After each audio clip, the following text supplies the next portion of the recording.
Menya byinshi ku mukinnyi wakinnye filime ya Yesu ni muntu ki? Amazina ye nyakuri bamwita Brian Deacon.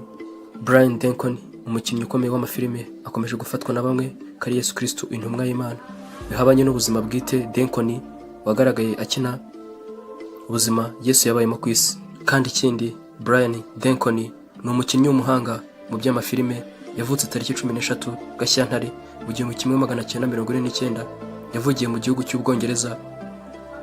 Yashakanye n'uwo witwa Laura Lenska, aho bamaranye imyaka 10 kuva mu 1977 kugeza mu 1987. Baza kubyarana umwana w'umukobwa witwa Lara Deacon.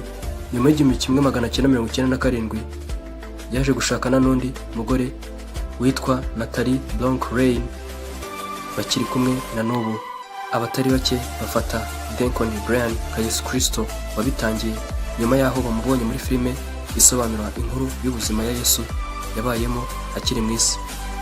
Yasohotse mu 1989, igashyirwa mu ndimi zirenga 582 mu rwego rwo gusakaza ubutumwa bwa Yesu Kristo ku isi. Nk'uko Deacon yagiye abitangaza mu myemerere ye, nta nubwo yemera Yesu Kristo nk'umwami n'umukiza, nubwo nawe azi ko abantu bamufata nka Yesu. Brian Deacon yatangajwe n'uko filime yakinnyemo yakunzwe cyane maze isi yose iramumenya. Gusa babazwa n'uko abantu benshi kugeza na n'ubu bamufata nka Yesu Kristo wababambiwe ku musaraba. Uwo ni Brian Deacon. Irushira kuri jyewe, mpumurizwa cyane naho twagiye dutambukana n'ibyo wagiye unyuzamo.